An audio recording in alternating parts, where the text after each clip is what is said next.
These are the ones I generally use, and the ones that I've collected over the years. Some absolutely amazing, others they've ended up in the wrong box. So let's start with these ones here, the biggest and the toughest. The Hultafors heavy duty chisels. They really are heavy duty. They have been forged out of a single block of steel. Still got the forging marks on the top there, but the backs have been beautifully cleaned up. You can really feel the weight of that. And of course it's a full-length tang with a replaceable nylon sort of handle end so that you can really whack it with a hammer or a mallet. So this is really for heavy-duty work. You're making big joints on an oak frame house or something like that. Interestingly, they all come with their own belt pouch, so you can slip it onto your belt and connect them next to each other, or they can be hung around your belt on those lugs there. So very useful. Okay, from the sublime to the ridiculous, this is my sort of standard kind of set of sight chisels. They're kind of medium quality in the sense that I don't mind if they get whacked about a bit because they're easy enough to sharpen. I haven't taken too much trouble in flattening the backs. These are sort of like joinery chisels really. There's a bigger set, I haven't put them all out. They came in a nice wooden box, by the way, which is good. Supposedly one of the few sets of chisels still being made in Europe. Right, now we're starting to go up a little bit in the posh side. Right, these are some Swiss made chisels by a company called File, which means arrow. They've all got elm handles, and the elm is made sort of hexagonal so that they don't roll on the workbench. They probably won't take too much of a bashing. Then these, which I rarely use, they're butt chisels. They're rarely used, but when you do need them, you need them. It's one of those tools, when the need is there, you really have to have them. You cannot, I mean, when you compare the length of those, for example, you'll see what I mean. Not quite finally, this is my go-to cabinet making chisels. So these two sets over here, Lee Nielsen, all ground out of a billet of steel, which then cryogenically treated for tempering and hardness.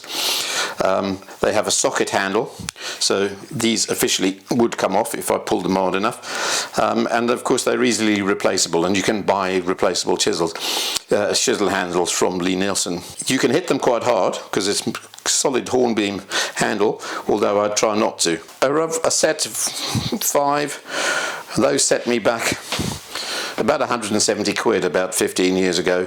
They're a lot more now for half decent ones. And then of course I come to my rags and tags, all very useful in their own way, and you can see from some of them you know, the marks of their downfall. This one's been obviously used for scraping glue and mastic off things.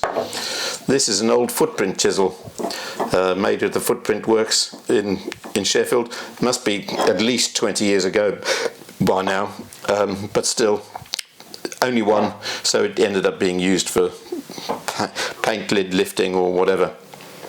This is there's 3 Robert Sorby chisels. This one is a mortise chisel shaped for easily chopping up mortises, and that long end there keeps the chisel as straight as you can as you hit into it.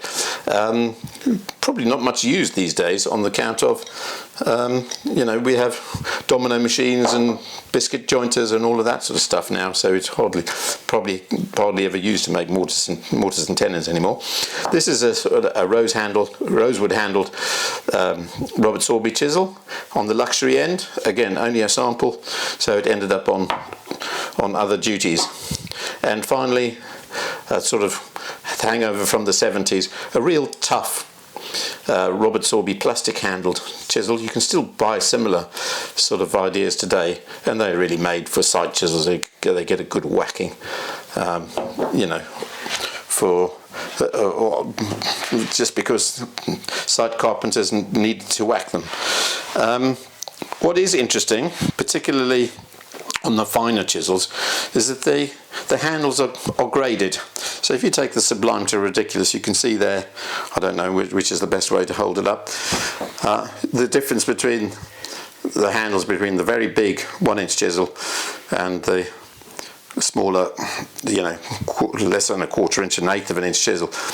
So, but I found that important because the balance of it, the balance of the handle really helps you. If they're all the same, it's not so good. Right, and then finally, there's these lovely Robert Sorby chisels. We had those ones. Those have been around for umpteen years. These I only got a few weeks ago. And as you can see, they really are the dogs. They're great. Nice octagonal handles so that they don't roll on the desk, on the workbench. All come in their presentation box with the blade guards. Very nicely smoothed at the bottom, although it's always a good idea to finish those off. Boxwood handles, again very dense hardwood, with a leather washer and a socket for and a tang for them to go through. These are made in the modern fashion with a billet of steel that's been shaped and ground to shape rather than forged, which like these ones, which are forged. So, we still haven't dealt with the final question. What happens to all those chisels? Why do we need so many chisels? If you have any answers, I've had one answer from one old tool professional who reckons that the reason why workmen buy so many chisels is because they don't know how to sharpen them properly. I think that's a slightly cynical view, but maybe he's right.